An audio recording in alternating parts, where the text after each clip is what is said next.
Saatnya meraih mimpimu, arahkan pandangan ke depan, Tuhan kan menuntunmu. Sadarilah masa berganti, tantangan kan kita hadapi, bergandeng tangan untuk negeri, era kita menanti berseri. Kita belajar Pancasila, kita bernafas dalam sila-silanya.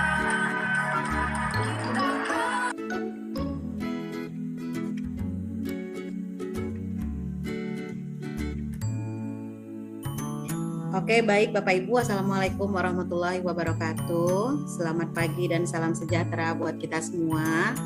Terima kasih atas kehadirannya pagi ini untuk sama-sama kita mendiskusikan atau saling sharing atau saling berinteraksi mengenai penerapan budaya positif yang nantinya bisa kita terapkan di sekolah kita masing-masing. Saya izin share screen ya, Bapak dan Ibu.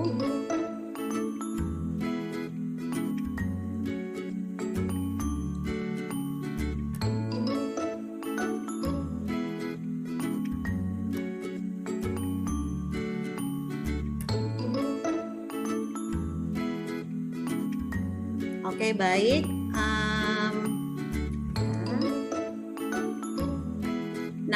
Mungkin sesuai ya dengan apa yang Bapak Ibu pernah dengar atau yang sedang dipelajari di kampus ya Bapak Ibu ya, dengan alur merdeka, dengan filosofis KHD-nya, maka nantinya akan sampai di dalam tahapan budaya positif.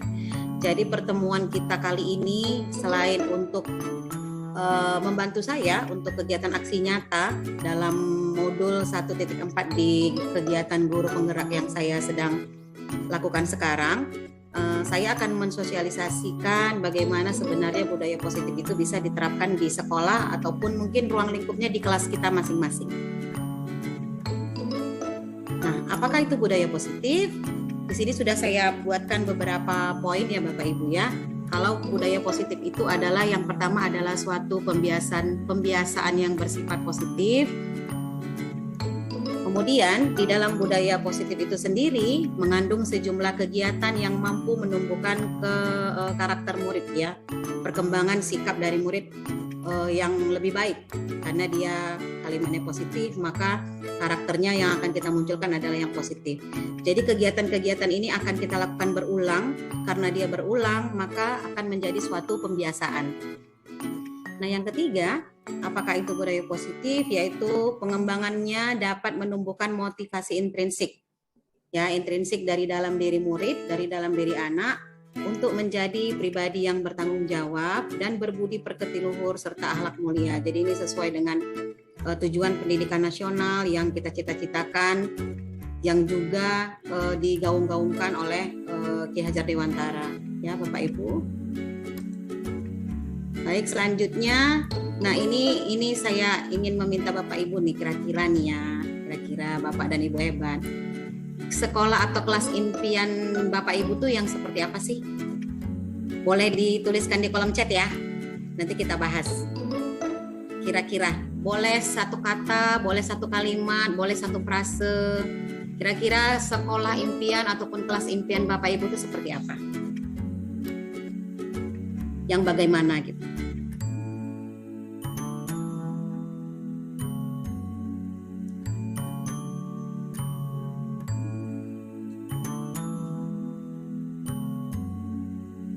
Oke, ini sudah ada sekolah yang nyaman dan aman. Oke, lingkungan yang ramah anak, aman, nyaman dan menyenangkan, fasilitasnya lengkap. Ya Bu Rima ya. Jadi mau apa-apa dia ada ya Bu Rima ya. Oke, yang lain?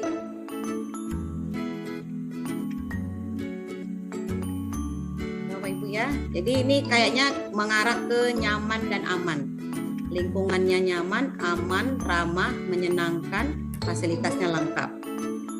Kira-kira ada tambahan yang lain? Kalau di kelas, mungkin ini sekolah secara umum. Kalau di kelas Bapak Ibu kira-kira seperti apa? Oke, kelas impian yang diharapkan adalah siswanya berkontribusi aktif dalam pembelajaran. Kemudian kira-kira yang lain Bapak Ibu? Kelas impian Bapak Ibu kira-kira seperti apa?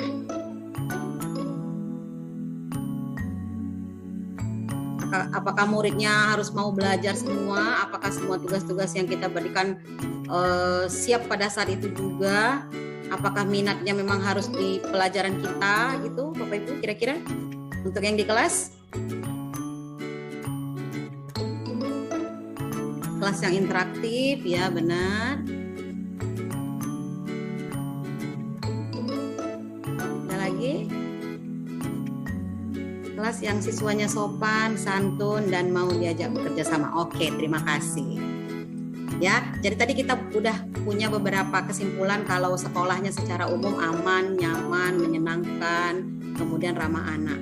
Kemudian kalau tadi berbicara tentang kelas berarti yang interaktif, berkontribusi, kemudian sopan, santun ya, semua itu adalah impian ataupun yang kita harapkan, baik itu di kelas ataupun di sekolah. Nah, apakah kegiatan seperti ini sudah ada di sekolah Bapak Ibu? Ini adalah beberapa kegiatan-kegiatan ataupun pembiasaan positif yang mungkin sudah kita lakukan bersama di sekolah kita. Ya, kalau mungkin Bapak Ibu ini sudah mengajar ya, beberapa kan mungkin sudah mengajar atau yang akan mengajar, maka nanti ada beberapa kebiasaan-kebiasaan positif yang ada di sekolah tersebut. Nah, contohnya nih kalau di sekolah saya nih ya, kalau di SMA Negeri 2 Medan. Sudah banyak sih kebiasaan-kebiasaan positif, cuma ada 3 yang mau saya angkat di sini. Yang pertama adalah gerakan 5S. Tadi termasuk ya di dalam kelas impian ya, yaitu senyum, sapa, salam, sopan dan santun. Kemudian juga sudah menumbuhkan kebiasaan untuk melakukan kebersihan. Kalau di sekolah kami nih, kalau kita saling sharing ya, itu ada memang setiap hari itu dibersihkan kelasnya sepulang sekolah.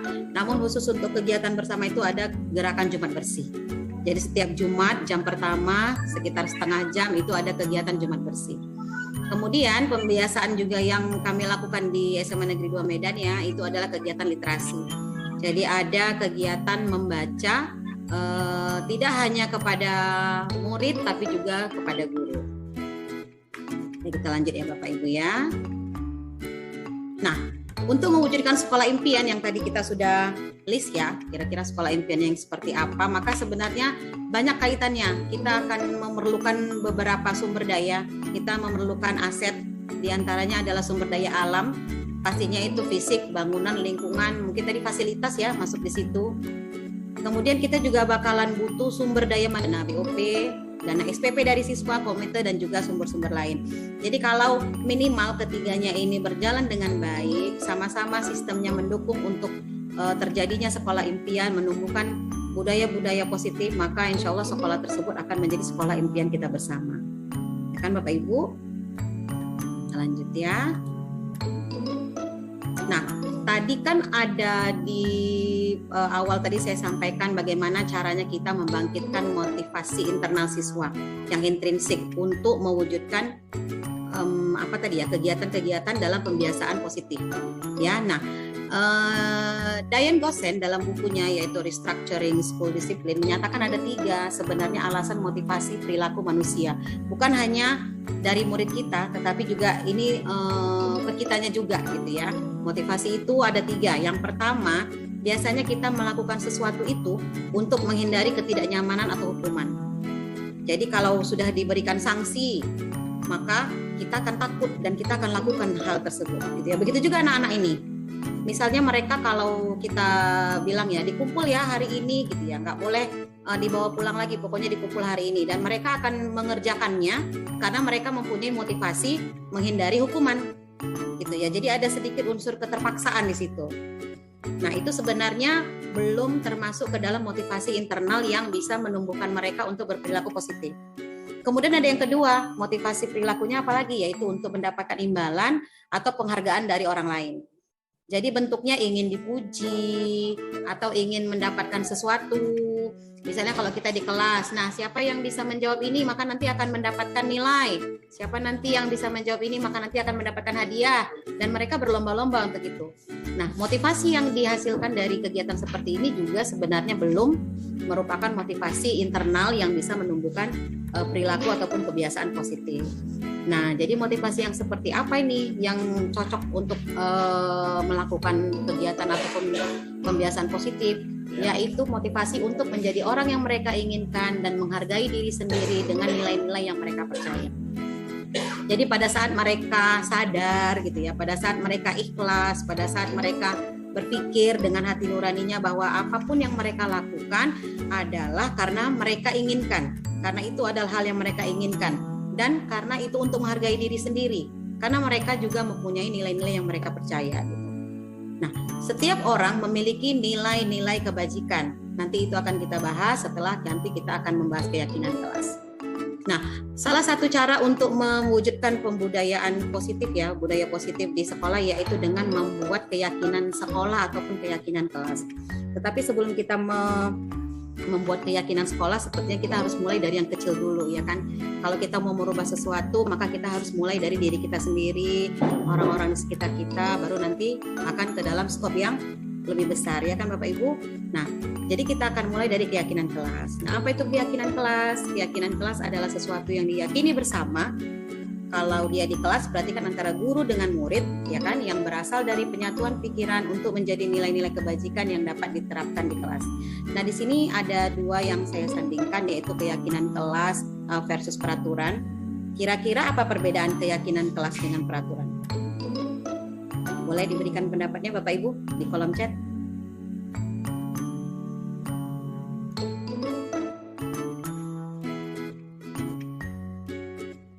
Ada yang namanya keyakinan kelas, kemudian ada yang namanya peraturan gitu. Kira-kira perbedaannya di mana? Atau memang ini satu hal yang sama gitu? Sama kayaknya keyakinan kelas sama peraturan gitu.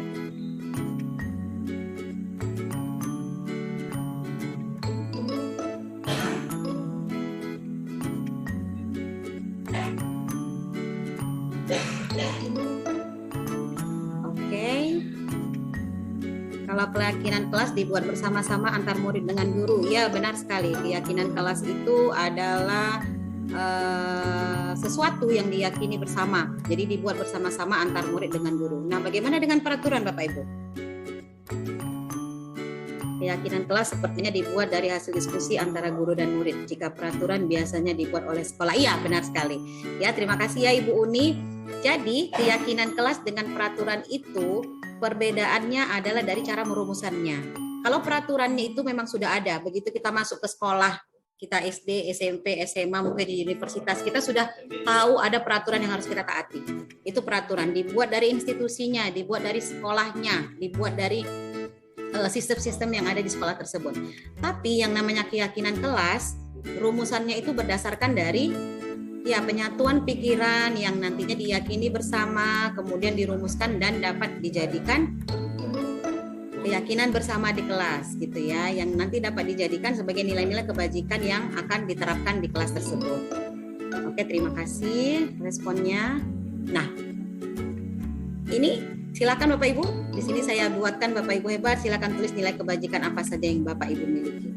Nah, kita kan bisa menilai diri kita ya, kekuatan kita kira-kira adanya di mana. Kalau saya mungkin kekuatan saya bisa bekerja sama dalam tim. Kemudian saya orangnya bertanggung jawab. Saya orangnya mau belajar gitu. Kira-kira kalau Bapak Ibu, nilai kebajikan apa sih yang Bapak Ibu miliki? Mungkin boleh di-share. Karena setiap orang pasti punya nilai kebajikan. Setiap murid juga pasti punya nilai kebajikan. Oke, Ibu Fadila, saya bisa multitasking, Mem. Ini guru, memang guru profesional seperti itu ya, Bu ya, bisa multitasking. Apalagi kalau gurunya sudah sebagai ibu rumah tangga juga. Jadi multitasking, mana mengurusi siswa, mana mengurusi anak-anak di rumah. Oke, Ibu Elvianti dapat bekerja sama. Iya, Ibu Juwita, saya orangnya ramah. Berarti nanti ini mudah senyum nih ya. Ya, silakan yang lain. Nilai-nilai kebajikannya.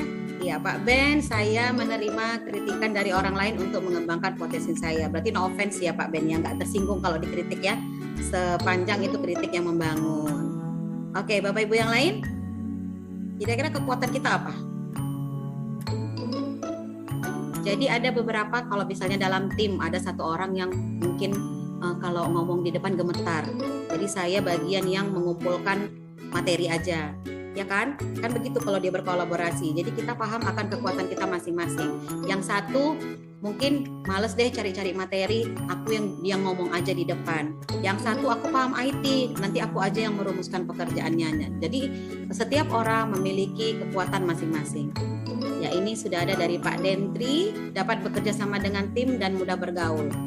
Keren Pak, mantap. Ibu Uni bertanggung jawab, mampu menerima kritikan dan masukan, sopan, percaya diri. Ya, nah itu sebenarnya yang harus kita gali dari murid-murid kita. Sebenarnya mereka itu memiliki kekuatan masing-masing, memiliki nilai kebajikan yang mereka yakini, tetapi kadang-kadang itu tidak muncul karena mungkin tidak ada kesempatan untuk dimunculkan gitu. Nah itu bisa kita gali lebih awal melalui keyakinan kelas. Ya, jadi di sini saya ada buat beberapa list ya. Nilai-nilai kebajikan universal. Bisa jadi ada beberapa yang di luar dari sini, tapi ini yang umumnya muncul karena biasanya nilai-nilai kebajikan universal ini muncul di dalam profil pelajar Pancasila, ya kan? Muncul di dalam the virtues of life gitu. Jadi di sini ada beriman dan bertakwa, berakhlak mulia, bernalar mandiri, tanggung jawab. Nah, kalau mungkin dia kalau dalam bersahabat itu memang benar-benar gitu memegang persahabatan. Nah ini selalu mendengarkan suara hati, rajin dan berintegritas, orangnya empati. Nggak banyak orang yang memiliki empati yang tinggi. Kadang melihat temannya kesusahan, ada juga yang cuek-cuek saja gitu kan. Jadi nah nilai-nilai kebajikan universal inilah yang sebenarnya mau kita wujudkan di lingkungan sekolah kita. Skop kecilnya adalah kelas. Itu ya Bapak Ibu ya. Kita lanjut. Nah, bagaimana ya kira-kira cara merumuskan keyakinan kelas? Sebenarnya keyakinan kelas ini munculnya itu di awal pembelajaran. Ya kan, pada saat mungkin kita sebagai wali kelas, tapi nggak harus sebagai wali kelas juga. Kita guru mata pelajaran yang ada di situ juga kita boleh merumuskan keyakinan kelas. Ya, biasanya memang di awal kita pertama sekali bertemu dengan anak-anak, dengan murid di kelas tertentu, maka kita akan merumuskan keyakinan kelas berdasarkan kelas kita jika kita wali kelas, atau berdasarkan mata pelajaran kita jika kita guru mapel. Nah, tahapannya ada 4 sebenarnya, tapi ini sebenarnya fleksibel. Ini fleksibel, bisa kita tambahi, bisa kita kurangi tergantung kondisi nanti yang akan terjadi di kelas. Yang pertama yaitu siswa menulis keyakinan kelas, keyakinan ataupun nilai-nilai kebajikan yang mereka inginkan dulu. Mereka maunya apa sih? Sama seperti tadi saya pancing Bapak Ibu. Kira-kira kelas impian kita seperti apa sih? Kalian mau di kelas ini mau kelas yang seperti apa sih? Gitu ya. Jadi bebaskan mereka menulis keyakinan yang mereka inginkan. Nah yang kedua, setelah mereka menulis keyakinan kelas yang mereka inginkan, maka nanti secara bersama-sama, tadi itu ya keyakinan kelas itu kan dirumuskan secara bersama-sama, bukan satu pihak ya. Maka guru dan siswa akan mengulas keyakinan yang telah tertulis tersebut. Nah, setelah diulas, maka keyakinan-keyakinan tadi kita ubah menjadi keyakinan kelas dengan menggunakan kalimat-kalimat positif. Jadi kalau kalimat-kalimat positif ini nggak ada kata-kata jangan, dilarang, kalau nanti begini maka akan begini ya. Nah, jadi nggak seperti itu kalimat positif. Jadi di sini sudah saya ada buatkan beberapa contoh untuk kesepakatan kelas ya. Kalau yang di pertama ini dia langsung kata kerjanya, bekerja sama, menjaga kebersihan kelas, saling peduli, menghargai dan membantu satu sama lain. Maka ini adalah kalimat-kalimat positif. Hadir tepat waktu, berpakaian rapi gitu ya. Nah, boleh juga seperti ikrar, seperti janji siswa itu. Gitu boleh. Jadi kami akan menjaga ketertiban kelas dan mematuhi tata tertib sekolah dengan penuh tanggung jawab. Itu boleh-boleh saja. Jadi tergantung nanti kesepakatan kelas. Nah, keyakinan dan kesepakatan kelas ini jika disusun oleh guru dan murid, maka juga mereka akan merasa dihargai. Ketika seseorang merasa dihargai, maka biasanya mereka akan ikhlas gitu ya untuk membuat atau untuk melakukan hal-hal yang mereka memang sudah sepakati bersama gitu. Jadi keyakinan kelas ini sebenarnya salah satu titik awal bagaimana kita mau nanti melakukan budaya positif yang ada di kelas ataupun di sekolah kita masing-masing. Oke, bagaimana Bapak Ibu? Ada yang mau ditanyakan sampai di sini? Atau mau kita diskusikan? Belum ya? Masih bisa ya? Jadi kalau di keyakinan kelas nggak ada kalimat-kalimat yang tadi seperti saya bilang ya, dilarang, jangan. Kemudian kalau mau mendapat nilai maka tugas harus diselesaikan gitu ya. Jadi jangan ada kata-kata seperti itu. Jadi silakan aja rumuskan kalimatnya dengan hal-hal yang mungkin seperti ini. Kami akan fokus menggunakan gawai untuk keperluan belajar. Jadi daripada kalimat dilarang memakai handphone saat pembelajaran berlangsung gitu. Ya kan, jadi ada kalimat-kalimat yang memang bisa kita buat supaya siswa-siswa itu juga tidak terlalu merasa dikekang atau tidak terlalu merasa dilarang, karena kadang-kadang siswa ini semakin dilarang semakin dibuat. Bahkan ada yang bilang peraturan itu kan dibuat untuk dilanggar, Mem. Kalau nggak ada pelanggaran, untuk apa peraturan? Nah, itu dia kalau peraturan. Makanya kita buat keyakinan kelas. Ketika semua warga kelas itu sudah yakin, maka insya Allah ada motivasi dari dalam dirinya untuk mewujudkan hal-hal yang sudah mereka yakini tadi. Itu ya Bapak Ibu. Oke, kita lanjut. Nah, selain membuat kalimat-kalimat seperti ini, keyakinan kelas itu juga bisa seperti ini. Nah, mereka boleh menyamankan posisinya di kelas. Misalnya dengan posisi yang klasikal seperti itu, mereka nyaman nggak? Boleh-boleh aja kok kita rubah posisi kelasnya gitu. Apakah langsung mau dibuat modelnya semua mengarah ke guru kayak di bioskop? Itu kan posisi yang pertama ini kayak seperti di bioskop ya. Jadi guru itu sebagai pusat perhatian. Ya, atau modelnya seperti ini. Jadi ada space di tengah di mana guru bisa bergerak dengan bebas memantau seluruh siswa dibandingkan yang klasikal seperti ini. Atau karena kita pembelajaran kita sih selalu biasanya berbasis kolaborasi, berbasis diskusi, jadi mereka boleh menggunakan ini. Sudah duduk dalam grupnya masing-masing. Ya itu boleh. Jadi kelas itu kita fasilitasi bagaimana nyamannya mereka, bagaimana maunya mereka.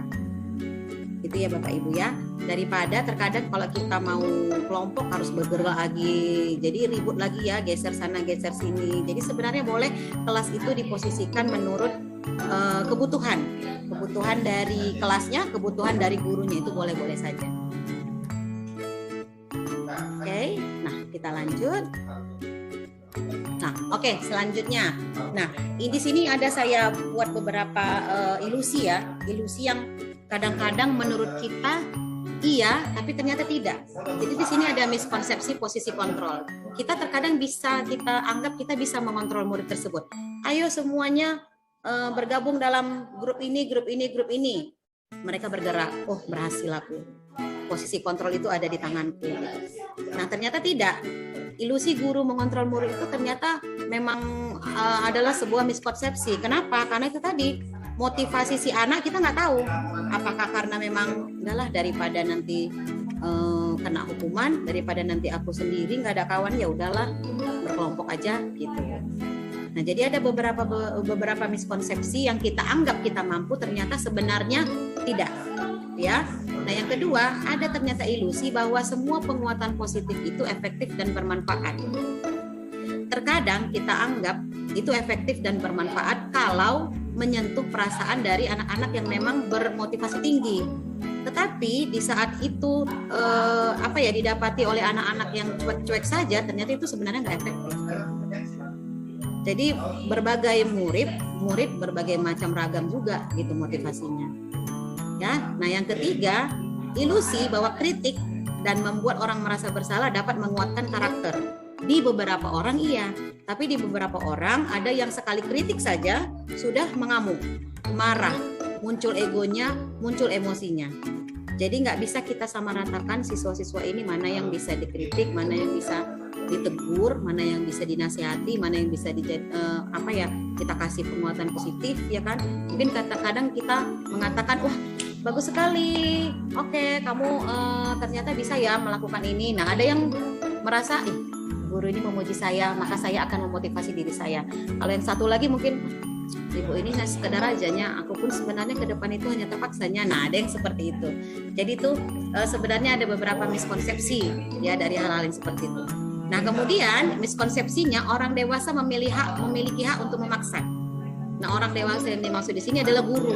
Jadi kita pikir karena kita guru, kita pemimpin pembelajaran di kelas, maka terkadang kita memiliki hak untuk memaksakan sesuatu, misalnya tugas. Jadi kelompok ini nanti maju ya. Nah, kita pikir kita bisa membuat mereka melakukan apapun yang kita minta gitu. Padahal ternyata itu tadi motivasinya karena keterpaksaan atau karena penghargaan atau karena menghindari ketidaknyamanan. Kalau nanti disuruh nggak mau, ya gimana lah ya gitu ya Bapak Ibu ya. Jadi ini ada beberapa miskonsepsi yang sebenarnya harus sama-sama juga kita perbaiki ke depannya ya. Katanya kan begini dia, kalau dari psikologi itu mungkin Bu Elvi juga pernah dengar ya, tidak ada murid yang salah, yang ada hanyalah murid itu dalam masalah gitu. Jadi kesalahan-kesalahan yang dilakukan murid itu sebenarnya bukanlah kesalahan-kesalahan yang bisa kita hukum dengan sesuatu gitu ya. Yang ada kita harus meyakinkan bahwa mereka sedang dalam masalah dan kitalah orang yang seharusnya bisa membuat mereka lepas dari masalah tersebut. Nah, hal yang pertama kata Ki Hajar Dewantara adalah menyentuh hatinya, menyentuh perasaannya. Jika kita sudah sentuh hatinya, jika kita sudah sentuh perasaannya, kemudian dia sudah muncul motivasi internal dari dalam dirinya, maka untuk yang kedepannya dia akan menjadi murid yang melakukan hal-hal yang positif. Gitu dia, ya, jauh dari hal-hal yang negatif. Nah, ini ya. Ada beberapa ini tadi miskonsepsinya ya. Kalau dia realitasnya itu kebutuhannya kita anggap sama. Anak-anak itu selama ini kita anggap kebutuhannya sama. Ternyata sekarang kita harus melakukan pembelajaran diferensiasi. Ya kan, ternyata kebutuhan tiap anak itu berbeda. Karena mereka keluar dari sekolah juga akan melakukan hal-hal yang berbeda. Cita-cita mereka berbeda. Mereka akan masuk di misalnya mereka sudah membayangkan mereka akan masuk di jurusan ini, maka dia merasa dia nggak perlu pelajaran yang ini, dia nggak perlu pelajaran yang ini gitu. Nah, jadi kebutuhan tiap anak itu berbeda. Kemudian kalau dikatakan semua orang melihat hal yang sama, ternyata setiap orang itu memiliki gambaran yang berbeda. Inilah yang dikatakan dengan yang relatif. Terkadang kalau kita memuji seseorang di kelas, kita bilang kamu anak yang pintar. Itu kan dalam pikiran kita. Ternyata dalam pikiran anak-anak yang lain, ya kan pintarnya cuma di bahasa Inggris aja itu, yang lain tidak gitu. Jadi kita tidak bisa menyamaratakan setiap murid gitu ya, karena masing-masing memiliki itu tadi kebutuhan, kemudian bakat, minat yang berbeda-beda. Nah, ada lagi kita mencoba mengubah orang agar berpandangan sama kita.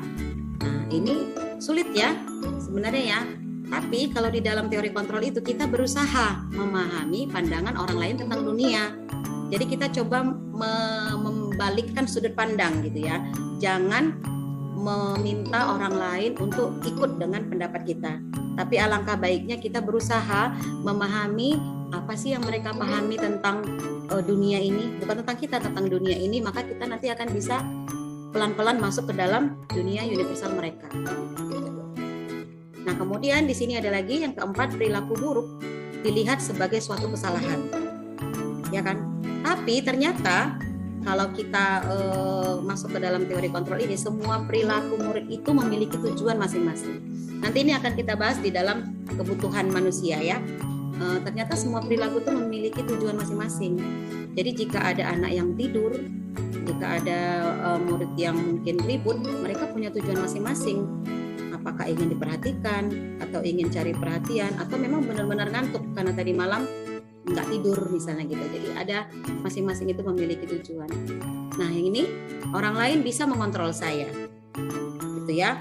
Kita beranggapan seperti itu. Kita bisa mengontrol murid kita. Ternyata yang bisa mengontrol diri kita ataupun diri murid tersebut hanyalah dirinya sendiri. Mau atau tidak, sanggup atau tidak, ingin atau tidak, itu adalah tergantung kepada diri kita sendiri ataupun diri murid itu sendiri. Jadi jika mereka mau melakukan sesuatu, ya itu karena diri mereka mau, gitu ya. bukan karena kita sebenarnya, tapi karena ada motivasi internal dari mereka. Oke, yang berikutnya, saya bisa mengontrol orang lain. Nah, ini ya, sama ya. Anda tidak bisa mengontrol orang lain. Nah, jadi kita memang tidak bisa mengontrol orang lain. Yang bisa mengontrol orang lain adalah orang tersebut, gitu ya. Kemudian pemaksaan ada pada saat bujukan gagal. Oke, itu kalau pemikiran yang stimulus respon. Nah, pada teori kontrol, kolaborasi dan konsensus menciptakan pilihan-pilihan baru. Jadi pada saat kita, mungkin guru identik dengan tugas, ya, memberikan tugas. Kemudian ternyata tugasnya itu nggak berhasil, anak-anak gagal, nggak mampu, nggak tahu, gitu ya. Akhirnya kita bujuk-bujuk. Setelah kita bujuk, ternyata gagal juga, maka kita akan kasih deadline. Pokoknya ini besok sudah harus ada di meja itu, misalnya begitu. Dan mereka pasti akan merasa terbebani. Nah, ternyata ada cara lain. Kenapa mereka nggak kolaborasi? Gitu. Kenapa mereka nggak mencari konsensus untuk menciptakan pilihan-pilihan baru? Apakah dengan menghadirkan tutor sebaya, ya kan? Cari beberapa anak yang mungkin mampu ataupun bisa, silakan ajari yang kurang mampu. Atau dengan memasukkannya ke dalam grup-grup yang sudah saling berdiferensiasi. Jadi grup yang mampu, ada grup yang tidak, ada anak-anak yang terdiri dari anak yang pintar dan anak-anak yang mungkin membutuhkan teman. Karena masing-masing anak tadi itu memiliki kekuatannya masing-masing seperti yang sudah saya jelaskan di awal, ya. Kemudian kalau di teori yang sebelah kiri ini, stimulus respon itu model berpikir menang kalah. Sementara yang harus kita lakukan adalah model berpikir menang dan menang. Boleh ada kompetisi di kelas tersebut, tapi seharusnya itu adalah yang win-win solution. Di situ juga nanti letaknya pembelajaran diferensiasi. Oke, baik Bapak Ibu, ini sudah separuh jalan. Kira-kira ada yang mau kita diskusikan? Mungkin ada sharing-sharing pengalaman dari beberapa murid yang selama ini sudah beberapa bulan ya ini ya, atau yang lalu yang Bapak dan Ibu masukin, mungkin ada sharing, bisa kita saling bagikan. Apakah ada? Atau kita lanjut dulu? Kita lanjut dulu ya. Nah. Oke, di sini ada kasus lah ya. Silahkan dibaca-baca dulu, dilihat-lihat dulu, kemudian nanti boleh diberikan pendapatnya. Ini ada Ibu Ambar, guru wali kelas 2 di SD Pelita Hati. Nah, ini SD, mungkin kasusnya kita mulai dari SD. Sedang bingung menghadapi ulah salah satu murid di kelasnya, Doni. Beberapa anak di kelas 2 telah datang padanya dan mengeluhkan Doni yang seringkali meminta bekal makan siang mereka dengan paksa. Nah, jika kita menghadapi situasi seperti Ibu Ambar, apa ya yang akan kita lakukan? Nah, jika kita juga deh, menurut kita, kira-kira apa ya alasan Doni melakukan hal tersebut? Oke, silakan Bapak Ibu. Yuk kita saling sharing pendapat, boleh langsung raise hand aja. Atau kalau mungkin audionya tidak terhubung, boleh melalui chat.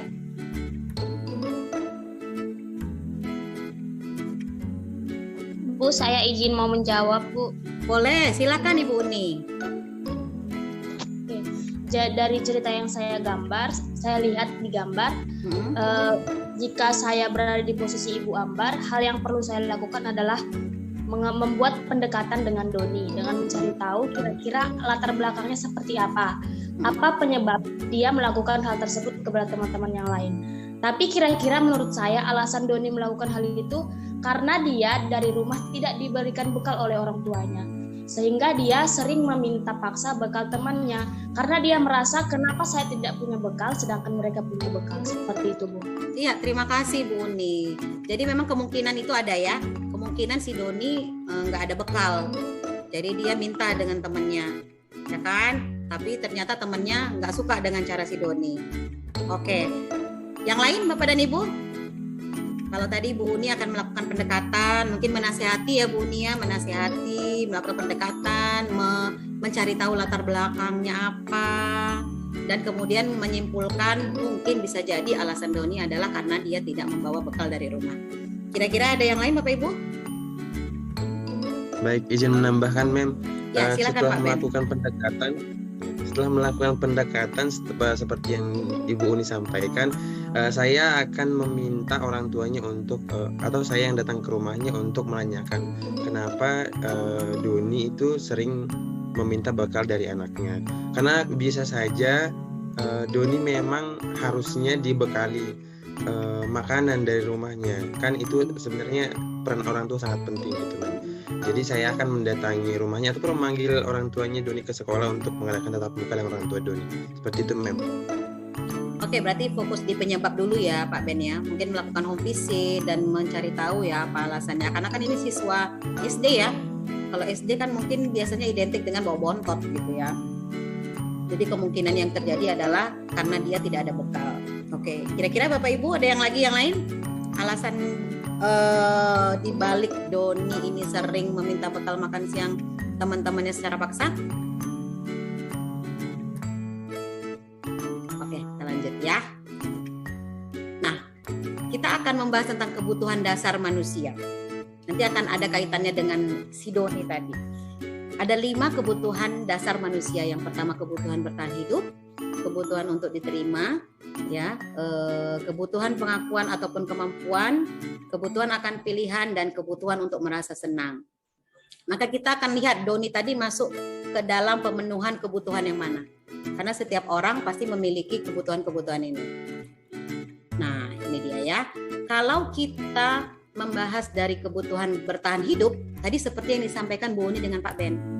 Jadi Doni merasa lapar, mungkin karena dikarenakan orang tuanya tidak membawakannya bekal makan siang, gitu ya. Karena lapar, dia mau makan, maka dia merebut makanan temannya. Tapi bisa juga karena ini kejadiannya sering kali ya, bisa juga Doni itu ingin memenuhi kebutuhan untuk diterima. Jadi mungkin kekurangan cinta dan kasih sayang. Ya kan, bisa jadi alasan Doni melakukan itu karena dia merasa senang. Karena hal tersebut temannya jadi memperhatikan dia. Mungkin setelah diperhatikan maka dia akan diadukan ke gurunya. Gurunya juga nanti akan memperhatikan dia. Karena mungkin kurang juga rasa perhatian yang dia inginkan, maka dia berharap, dia kan melakukannya sering kali nih, tadi kan di kasusnya kan, gurunya itu akan menghubungi orang tuanya, maka orang tuanya pun nanti akan memperhatikan dia. Bisa jadi seperti itu, karena kurangnya rasa cinta dan kasih sayang. Nah, bagaimana dengan yang ketiga? Kebutuhan pengakuan ataupun kemampuan. Jadi ini ada kebutuhan penguasaan. Bisa jadi si Doni tadi merasa hebat. Dia merasa punya power. Untuk apa? Untuk membuat temannya takut dan menuruti keinginannya. Gitu ya. Jadi dia merasa aku kan punya power. Kalau aku minta dikasih kok. Ya, jadi dia merasa ada kebutuhan untuk diakui temannya sebagai orang yang memang hebat, gitu ya. Itu kalau dia di kebutuhan penguasaan. Nah, bisa juga di yang keempat ini yaitu kebutuhan akan pilihan, kebebasan. Ya, nah kalau di kebebasan kira-kira kemungkinan yang terjadi apa? Doni bisa jadi merasa bosan dengan bekal makanan yang dibawa dari rumah. Jadi dia ingin mencoba yang lain. Nah, tapi caranya mungkin kurang pas. Nanti di situ nanti kita akan himbau dari posisi kontrol kita sebagai guru. Nah, yang terakhir, kebutuhan untuk merasa senang. Ternyata bisa jadi si Doni ini hanya iseng. Jadi dia suka kalau ekspresi temannya marah, kesal, mungkin ngejar-ngejar dia atau bagaimana. Nah, dia mungkin senang dengan hal-hal seperti itu. Dia sangat menikmati hal-hal seperti itu. Makanya bisa jadi itu adalah untuk salah satu cara memenuhi kebutuhannya untuk merasa dia senang, untuk menikmati. Ya, jadi ada 5. Kita sebenarnya bisa melihat, kalaulah tadi seandainya sudah home visit, ngomong langsung dengan orang tuanya atau dengan Doninya, maka nanti kita akan menemukan dia berada di kebutuhan yang mana.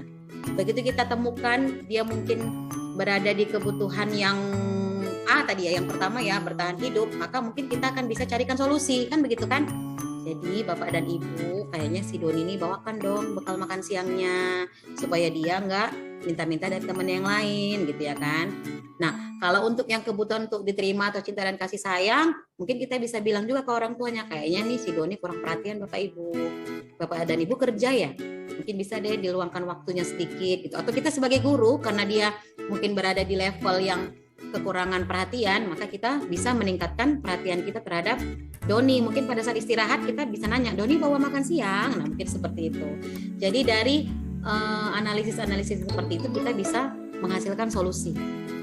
Mungkin ini hanya untuk satu murid, nanti akan bertambah 2, 3 dan akhirnya akan menyeluruh gitu ya, memunculkan kebiasaan positif dari teman-teman sekelas yang lainnya. Oke, baik, kita sudah masuk ke dalam fase yang terakhir ya, yaitu posisi kontrol. Ya. Nah, posisi kontrol tadi seperti yang sudah saya sampaikan di awal, di sini akan saya bahas ada 5 sebenarnya posisi kontrol yang bisa kita terapkan ke anak. Mana yang cocok, mana yang tidak cocok, mana yang bisa, mana yang tidak bisa, nanti akan kita bahas bersama-sama. Yang pertama adalah posisi kontrol penghukum. Ya, nanti kita bisa refleksi ya ke diri kita masuk yang ke sini nggak ya? Atau aduh, ternyata posisi kontrol yang ini seperti ini, nanti aku nggak mau deh yang seperti itu gitu ya kan? Nah, ternyata kalau dia posisi kontrol yang penghukum, maka biasanya guru yang ada di sini gitu ya akan menggunakan hukuman fisik maupun verbal. Nada suaranya tinggi, bahasa tubuhnya tegang gitu ya, marah, matanya mungkin mau keluar ya kan, melotot, dan jarinya nunjuk-nunjuk gitu ya. Itu dia penghukum. Nah, kira-kira reaksi murid apa? Nah, murid kemungkinan akan takut. Memang awalnya takut, tapi bisa jadi dia akan memendam sesuatu. Dia marah, mendendam, dan bagi orang-orang yang tidak bisa mengendalikan emosinya akan bersifat agresif. Mungkin melawan, ya kan? Atau mungkin melakukan sesuatu yang bakalan membuat kita lebih marah lagi gitu. Ada tipe-tipe anak yang seperti itu. Nah, itu kalau penghukum. Yang kedua, bisa jadi kita itu menjadi guru yang selalu membuat anak merasa bersalah. Oke, ini kita bayangkannya kalau udah ada pelanggaran ya. Kalau ada pelanggaran, maka kita menjadi penghukum nggak? Jika ada pelanggaran, maka kita menjadi orang yang membuat rasa bersalah nggak? Nah, kalau membuat rasa bersalah itu yang seperti apa? Biasanya nada suaranya itu memelas, halus. Jangan gitu, Nana. Kamu nggak kasihan sama ibu. Nah, itu pembuat rasa bersalah. Kan kamu sudah janji. Nah, gitu dia ya. Bahasa tubuh akan merapat pada anak dan kita melus-lusukan diri kita. Kita kan kadang-kadang gitu, kalau sudah nggak tahu lagi mau seperti apa, kadang-kadang kita mau, aduh kasihan dong, nanti mem ditegur loh sama guru yang sebelah, mem ditegur loh sama guru yang sama kepala sekolah, ayo dong gitu kan. Nah, itu pembuat rasa bersalah. Nah, apa yang kemungkinannya akan terjadi? Maka murid akan merasa bersalah, akan menahan perasaan. Bisa jadi secara negatif mereka akan merasa tertekan dan cenderung marah, menyakiti diri sendiri. Bisa jadi menyakiti orang lain. Ya, kita lihat yang ketiga. Apakah kita sebagai posisi teman? Nah, kalau teman biasanya ditepuk-tepuk tuh bahu anak. Ayolah bang, ayolah kak, kerjakan. Kalau nanti sulit kan bisa bapak dan ibu beritahu gitu ya kan. Kayaknya kita semua pernah ya di posisi teman ini ya. Jadi nada suaranya ramah, akrab, cenderung seperti bercanda, banyak senyum, kita tepuk bahu anak, itu sebagai teman. Nah, efeknya apa? Murid akan merasa senang karena merasa dipedulikan dan diperhatikan. Bisa jadi murid akan secara sukarela melakukan apa yang kita inginkan. Namun ada sisi negatifnya ternyata. Si murid jadi tergantung pada guru kalau terlibat masalah.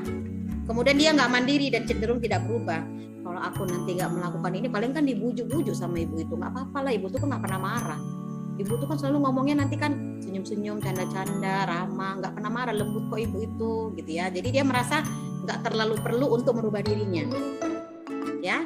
Nah, yang keempat yaitu posisi pemantau. Pemantau ini sih biasanya nada suaranya datar, bahasa tubuh formal. Misalnya kita begini, kenapa terlambat? Nah, 15 menit mungkin ya. Iya, macet ini. Oke, ini sudah tugasnya sudah sedang dikerjakan. Nanti kamu kan terlambat datang, maka kamu nanti akan tidak istirahat ya. Kamu harus mengerjakan tugas seperti itu ya. Nanti akan mem tungguin. Pokoknya sampai selesai mem tungguin. Nah, itu pemantau. Murid merasa tidak nyaman dan harus menjalankan konsekuensi dari pelanggaran yang dilakukan. Sebenarnya nggak terlalu parah kalau di sini ya. Di pemantau sama teman tadi sebenarnya masih bisalah kita tolerir di dalam aktivitas kita sebagai guru. Tapi kalau penghukum dengan pembuat rasa bersalah tadi, mudah-mudahan jangan dijauh-jauhkan lah gitu ya. Nah, yang terakhir ini yang paling ideal, yaitu menjadi posisi kontrolnya itu manajer. Wih, manajer ya, kayak pimpinan. Nah, ini nada suaranya tulus, bahasa tubuhnya tidak kaku, kemudian melakukan pendekatan dengan murid. Murid juga akan diminta pendapatnya mengenai pelanggaran yang dilakukan. Jadi kalau ada murid yang terlambat, murid yang nggak pernah mengumpulkan tugas, murid yang berantem di kelas, murid yang mencuri, murid yang tadi misalnya merebut makanan temannya, maka dia akan dimintai pendapatnya mengenai pelanggaran yang dilakukan. Dengan apa? Dengan melakukan segitiga restitusi. Apa itu segitiga restitusi? Nah, di sini sudah ada 3 tahapan untuk melakukan segitiga restitusi. Yang pertama adalah stabilize the identity, menstabilkan identitas. Jadi kita bilang, nggak apa-apa lo tidur, semua orang pun ngantuknya, sekali-sekali boleh tidur. Ya kan, itu distabiliskan the identity. Atau terlambat, nggak apa-apa terlambat, ya kan, mungkin kamu biasanya nggak pernah terlambat, tapi kali ini terlambat kamu pasti punya alasannya.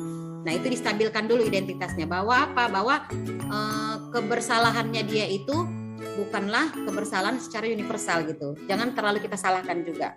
Karena bisa jadi itu baru yang pertama kali. Atau memang ada hal-hal yang tidak bisa sama sekali dielakkan atau dihindari. Jadi kita stabilkan dulu. Setelah nanti stabil identitasnya, maka kita validate the misbehavior. Barulah kita memvalidasi tindakan yang salah. Ya kan? Awalnya mungkin kita bilang nggak apa-apa, semua orang pernah terlambat, semua orang pernah melanggar peraturan, baru kita validasi. Tapi bagaimanapun, ini sudah jam berapa? Ya kan, misalnya 7.30. Ini sudah pukul 7.30, ya kan? Nah, berarti kamu terlambatnya berapa menit? 15 menit. Itu salah tidak? Salah. Kenapa? Karena peraturan ataupun keyakinan sekolah kita masuknya jam 7.15. Nah, itu kita validasi, memang tindakan dia salah. Lalu apa yang kita lakukan yang terakhir, yaitu seek the belief, menanyakan keyakinan. Jadi kita akan meminta solusinya itu dari dia. Nah, menurut kamu, apa yang harus kamu lakukan? Nah gitu, jadi jangan dari kita gitu. Biarkan muridnya yang idenya itu dari muridnya gitu. Misalnya gini, iya Bu, mungkin saya akan bangun lebih awal. Iya Bu, mungkin saya kalau malam itu tidurnya lebih awal gitu. Nah, jadi begitu mereka sudah menyampaikan keyakinannya, maka nanti akan kita kuatkan. Kita hanya sebagai manajer yang mendukung dia di awal, juga mensupport keputusannya di akhir. Nah, itu sebenarnya yang paling ideal. Baik ya Bapak Ibu. Nah, ini ada contoh videonya langsung dari Kemendikbud. Boleh kita saksikan bersama ya.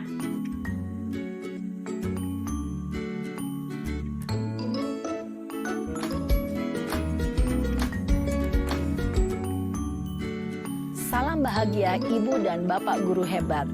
Dalam penerapan disiplin positif restitusi, salah satu program yang dikembangkan adalah 5 posisi kontrol. 5 posisi kontrol dalam restitusi adalah proses perjalanan seorang pendidik agar dapat mengenali dirinya. Pada video kali ini, kita akan membahas tentang 5 posisi kontrol yang dikembangkan oleh Diane Gosson dan contoh penerapannya.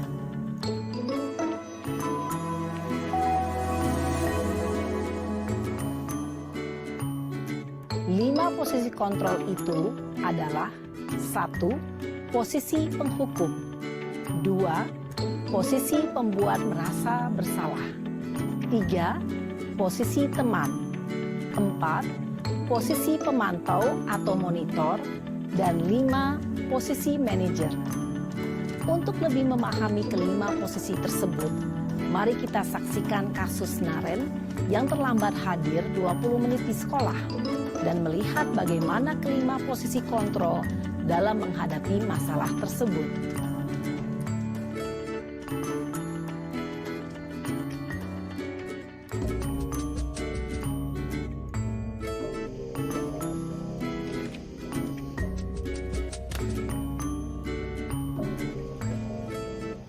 Naren! Sini kamu! Selamat pagi, Bu. Selalu terlambat. Kamu deh, pasti terlambat. Maaf, Bu. Saya... Apa? Apa coba? Alasan kamu apa lagi? Kapan sih kamu tidak terlambat? Malas sekali ya kamu jadi anak. Saya... Dasar pemalas. Gak kapok-kapok sih kamu. Sudah berapa kali terlambat? Sana, kamu keliling lapangan basket 2 kali. Kenapa saya harus keliling lapangan basket, Bu? Kenapa? Kamu mau lawan ibu? Berani-beraninya jawab.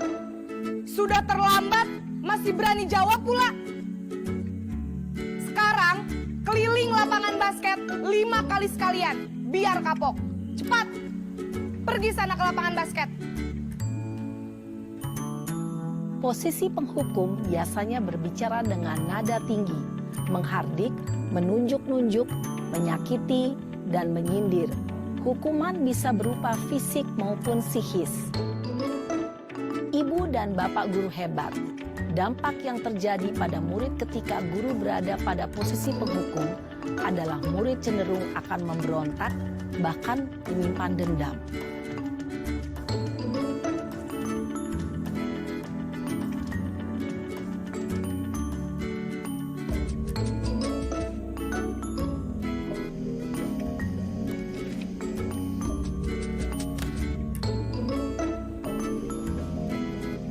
Naren,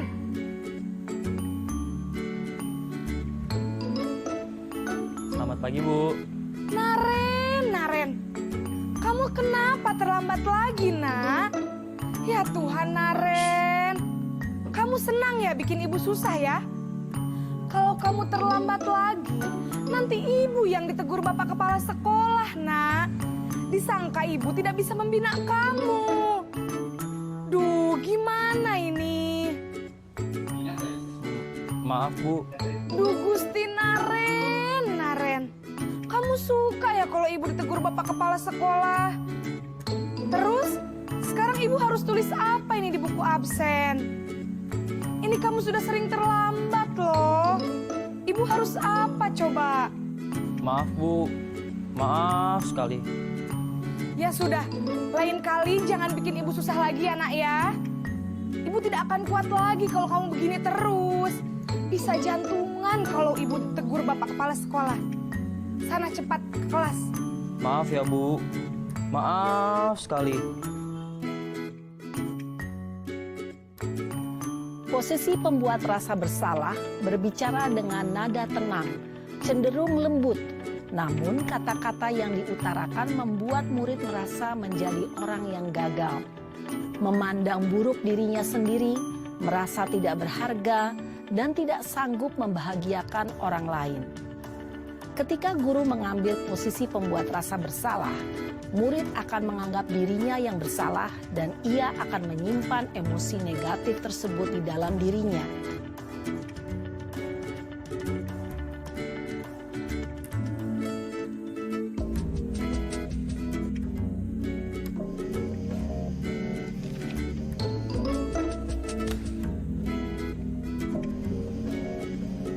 Naren!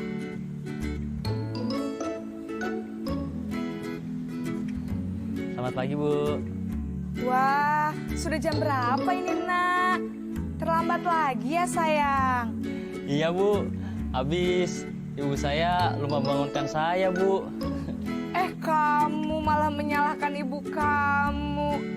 Kamu bukannya anak yang larinya paling kenceng. Kok terlambat sih? Iya, Bu.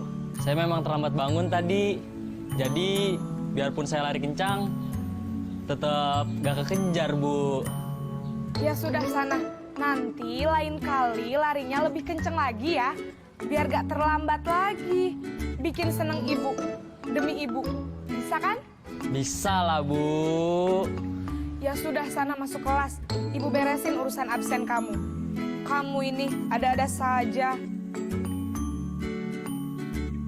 Dalam posisi teman, guru berbicara dengan nada suara ramah, akrab, cenderung bersenda gurau untuk menjaga suasana tetap santai. Murid akan merasa senang, aman, dan akrab dengan guru. Identitas yang tercipta adalah identitas sukses atau berhasil. Namun, perlu diingat, karena ini masih dorongan eksternal, maka ada faktor ketergantungan dari murid kepada orang tertentu. Di sini, guru absennya, sehingga di lain waktu, murid bisa berperilaku baik, namun hanya kepada orang-orang tertentu saja.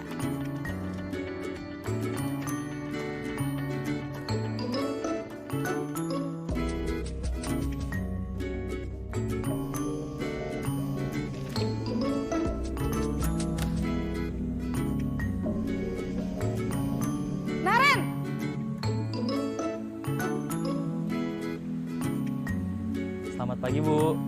Naren, apa peraturan sekolah kita tentang jam berapa kita harus masuk sekolah, nak? Kita harus di sekolah jam 7, Bu. Iya, betul. Sekarang sudah jam 7.20. Naren sudah tahu konsekuensinya jika terlambat hadir. Paham, Bu. Saya harus tinggal kelas pas jam istirahat selama 20 menit. Iya, benar. Konsekuensinya demikian. Jadi nanti jam 9.30 pas istirahat, kamu harus tinggal di kelas, kerjakan tugas tambahan untuk ketertinggalan kamu, ya? Baik, Bu.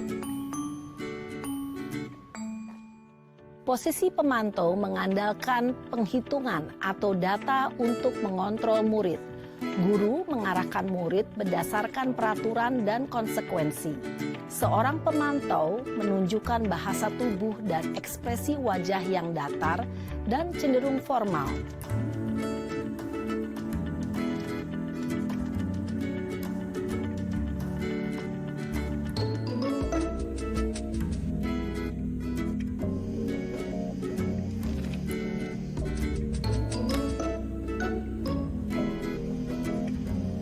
Naren!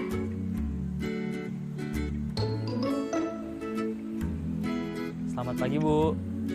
Selamat pagi, Naren. Maaf, Bu. Saya terlambat. Iya, sekolah masuknya jam 7, sekarang sudah jam 7.20. Jadi sekarang bagaimana ini, Naren? Maaf, Bu. Saya lupa setel alarm saya semalam. Baiklah, menurut kamu, keyakinan sekolah yang mana yang perlu kamu tingkatkan?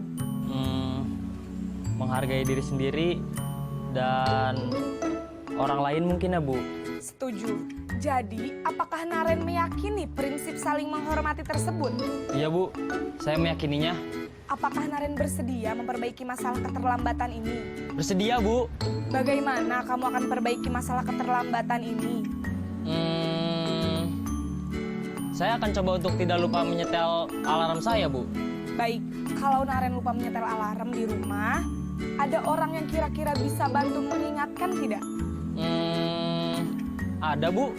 Kakak saya, Kak Ema. Ada lagi selain Kak Ema? Selain Kak Ema, ada ibu saya. Baik, jadi yang mengingatkan Naren adalah Kak Ema dan ibu kamu ya? Kira-kira akan mulai setel alarm kapan nih, Naren? Setelah pulang sekolah, akan segera saya lakukan. Baik, jadi Naren akan setel alarm untuk bangun besok pagi dan akan diingatkan oleh kakak dan ibunda Naren ya. Ada lagi yang mungkin perlu dilakukan, Naren? Agar tidak terlambat bangun lagi. Tidak ada, Bu. Baik, Naren. Terima kasih untuk kerjasama kamu. Sekarang kamu perlu kembali ke kelas untuk belajar. Baik, Bu. Terima kasih. Posisi manajer adalah posisi kontrol yang disarankan untuk membimbing murid memiliki sikap disiplin yang positif, yaitu murid yang mandiri, bertanggung jawab, dan dapat memecahkan masalah. Tujuan dari posisi ini adalah agar murid dapat berefleksi atas tindakannya. Guru akan dengan tulus memberikan pertanyaan-pertanyaan bermakna, sehingga membuat murid dapat belajar dari kesalahannya dan mencari sebuah solusi untuk menyelesaikannya. Ibu dan bapak guru hebat, setelah mengamati adegan kelima posisi kontrol tadi, kira-kira posisi mana yang paling ideal? Posisi mana yang dapat menunjang motivasi intrinsik murid? Ya, tentu posisi manajer. Posisi ini memang posisi ideal yang ingin dituju setiap pendidik. Pada posisi inilah, guru dapat menerapkan disiplin positif yang berpihak pada murid, yang memerdekakan murid. Perjalanan seorang pendidik tentunya tidak mudah untuk sampai pada posisi seorang manajer.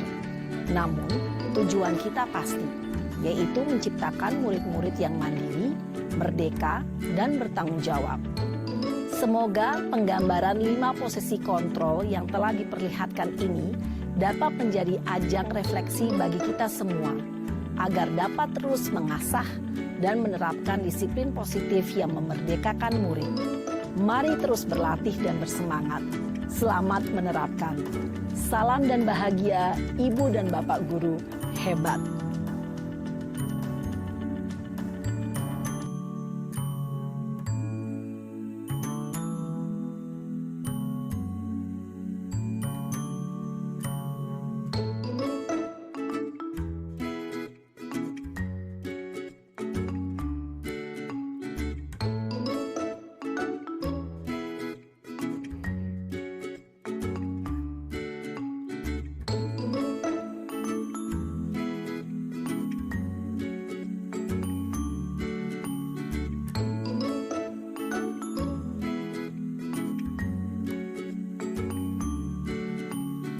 Oh, maaf, nggak kedengaran ya. Baik, itu tadi adalah video penutup sebenarnya ya, supaya kita bisa mengaplikasikan ya. Karena itu kan tadi kita udah bisa melihat penerapannya, bagaimana kita memposisikan diri kita sebagai guru yang seperti apa posisi kontrolnya. Apakah sebagai penghukum, pembawa rasa bersalah, atau teman tadi ya, pemantau, dan juga manajer. Minimal kalau mungkin belumlah sampai di tahap manajer, di posisi teman dan pemantau itu bisa digabung. Asal kita jangan sebagai guru yang berada di dalam posisi kontrol, penghukum, dan pembuat merasa bersalah. Semoga pertemuan kita hari ini bisa bermanfaat, bisa diterapkan sekolah masing-masing. Namun sebelum kita tutup, mungkin ada Bapak dan Ibu boleh memberikan kesimpulannya, refleksinya tentang pertemuan kita hari ini.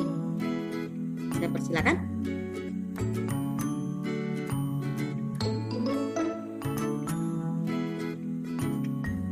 Ada? Pas ya kayaknya ya. Oh, dari kolom chat ada? Oh, nggak ada. Oke, baik. Ibu Uni, kira-kira ada yang mau disampaikan Ibu Uni? Ibu Uni, Pak Ben, Bu Roida. Oke, kalau tidak berarti insya Allah saya anggap sudah sudah mulai berpikir-pikir gitu ya, apakah saya bisa menerapkannya di sekolah saya, di kelas impian saya, apakah murid-murid saya bisa bisa kita fasilitasi kebutuhannya gitu ya. Ya mudah-mudahan sama-sama kita bekerja keras, bergerak bersama di garda terdepan. Guru kan garda terdepan ya untuk perubahan murid ya. Jadi semoga Allah Tuhan Yang Maha Kuasa juga memudahkan kita, dan saya berharap semoga pertemuan ini bermanfaat bagi kita semua. Kita akhiri dengan sesi foto bersama ya. Boleh yang mungkin belum mengaktifkan kameranya boleh diaktifkan. Akan saya take fotonya. Boleh Ibu yang lain, Ibu Sri, Ibu Fadila, Ibu Serepina, Ibu Erita, Ibu Rahmi, dan Pak Dentri. Ini Bapak atau Ibu? Bapak ya? Pak Dentri ya? Ibu ya? Oh, Ibu Dentri, maaf ya Ibu. Ibu-ibu semua ini, tetap Pak Ben komtingnya ya. Laki-laki ya. Oke, silakan berikan senyum terbaiknya. Akan saya screenshot. 1, 2, dan 3.